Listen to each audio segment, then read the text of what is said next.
Hello friends, आज हम लाए हैं आपके लिए जनरल नॉलेज के कुछ बहुत ही महत्वपूर्ण क्वेश्चन। अगर आप कॉम्पिटिटिव एग्ज़ाम्स की तैयारी कर रहे हैं तो आपके लिए ये क्वेश्चंस बहुत ही महत्वपूर्ण हैं। कोई भी क्वेश्चन आप स्किप मत करिएगा क्योंकि सभी क्वेश्चंस बहुत ही इम्पॉर्टेंट हैं। और अगर आपको इनमें से किसी का भी आंसर आता है तो आप कमेंट बॉक्स में लिख सकते हैं। तो आइए शुरू करते हैं। आपका पहला क्वेश्चन है, पृथ्वी पर दिन और रात होते हैं। ए दैनिक गति के कारण, बी वार्षिक गति के कारण, सी छमाही गति के कारण, डी तिमाही गति के कारण। तो अगर आपको इसका आंसर पता है तो आप कमेंट बॉक्स में लिख सकते हैं।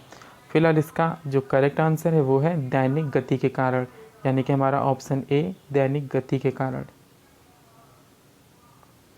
आपका दूसरा क्वेश्चन है, सबसे बड़ा ग्रह कौन सा है। तो सबसे बड़ा ग्रह है ए बृहस्पति, बी पृथ्वी, सी यूरेनस, डी शुक्र। तो इसका सही जवाब है ए बृहस्पति।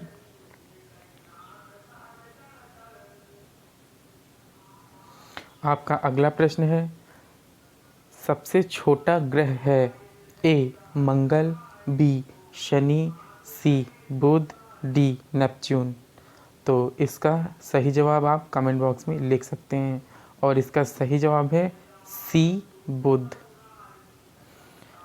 तो सबसे छोटा ग्रह है सी बुध। आपका अगला सवाल है, अगुलहास धारा किस महासागर में बनती है। अगुलहास नामक जो धारा है वह किस महासागर में बनती है। ए प्रशांत महासागर में, बी हिंद महासागर में, सी आर्कटिक महासागर में, या फिर अन्य। तो इसका सही जवाब है बी हिंद महासागर में। तो आप टिक कर लीजिए बी हिंद महासागर में। आपका अगला प्रश्न है, पृथ्वी का सबसे भीतर वाला भाग क्रोड किसका बना होता है।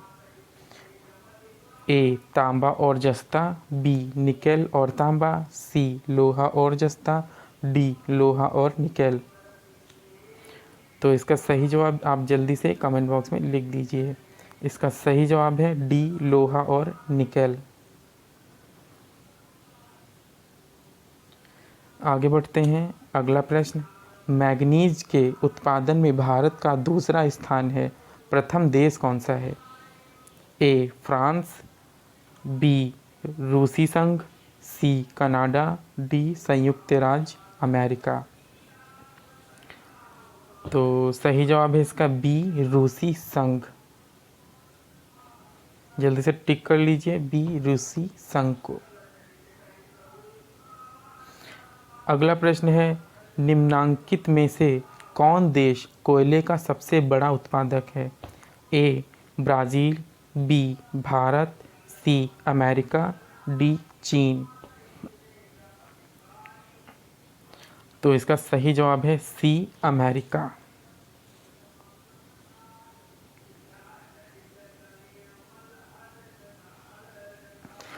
अगला प्रश्न है, इनमें किसको जापान का मैनचेस्टर कहा जाता है।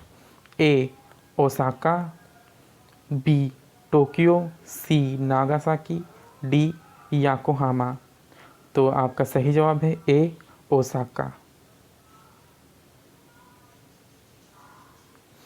आपका अगला प्रश्न है, भारत के स्वतंत्रता संघर्ष के दौरान डेक्कन एजुकेशनल सोसाइटी नामक संस्था की स्थापना किसने की थी। ए जवाहरलाल नेहरू, बी रविंद्रनाथ टैगोर, सी बाल गंगाधर तिलक, डी व्योमकेश चंद्र बनर्जी न्यू। तो इसका सही जवाब है आपका सी बाल गंगाधर तिलक।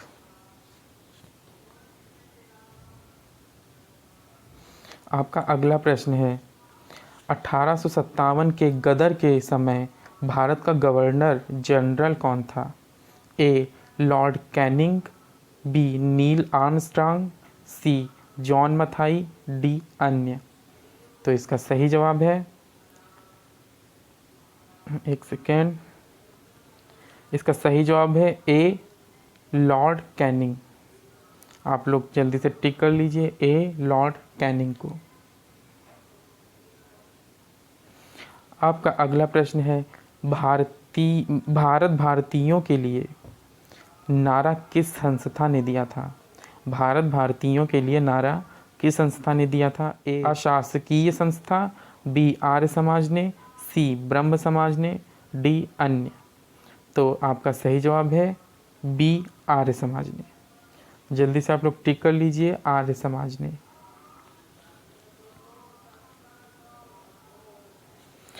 आपका अगला प्रश्न है विंध्याचल और सतपुड़ा पहाड़ियों के बीच से होकर बहने वाली नदी। आपको नदी का नाम बताना जो विंध्याचल और सतपुड़ा पहाड़ियों के बीच से होकर निकलती है। आपके ऑप्शंस हैं ए नर्मदा, बी सिंधु नदी, सी कोसी, डी गोदावरी। तो आपका सही जवाब है ए नर्मदा।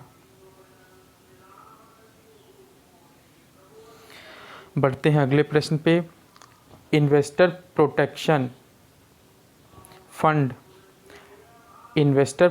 फंड किस संस्था ने स्थापित किया है? ए पूंजी मुद्दे ने, बी डीएलएफ ने, सी सेबी ने, डी अन्य ने। तो आपका सही ऑप्शन है सी सेबी ने। तो आप सी ऑप्शन को टिक कर लीजिए। आपका अगला प्रश्न है कुंडापुर एवं करवार कच्छ वनस्पति स्थान कहाँ स्थित हैं? ए केरल राज्य में, बी कर्नाटक राज्य में, सी तमिलनाडु राज्य में, डी त्रिपुरा राज्य में। तो आप आंसर कमेंट बॉक्स में लिख सकते हैं और इसका सही जवाब है बी कर्नाटक राज्य में।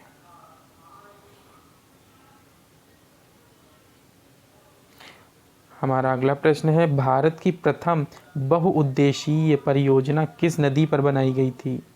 ए कावेरी नदी, बी गंडक नदी, सी दामोदर नदी पर, डी यमुना नदी न्यू। तो आप आंसर अगर आपको पता है तो आप लिख सकते हैं। राइट आंसर है सी दामोदर नदी पर। आप इसे टिक कर लीजिए। बढ़ते हैं अगले प्रश्न पे।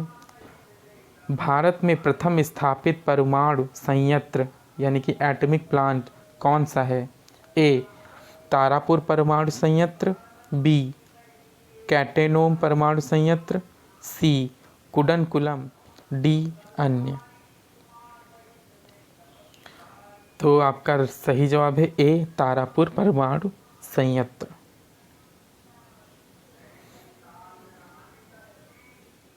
तो आपका अगला प्रश्न है राष्ट्रीय प्रतीक के निचले भाग में उत्कीर्णित शब्द सत्यमेव जयते किस संदर्भ में लिए गए हैं? ए पुराण, बी जातक, सी मुद्गलोपनिषद, डी महाभारत। तो इसका सही जवाब है सी मुद्गलोपनिषद।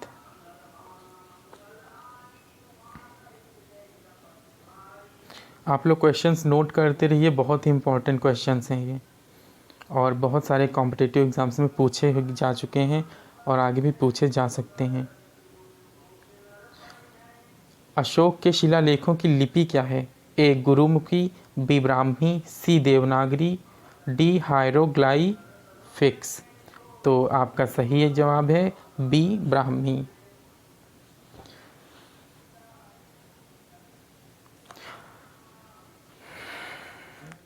और आप हमारे चैनल को सब्सक्राइब कर लीजिए, लाइक एंड शेयर कर दीजिए।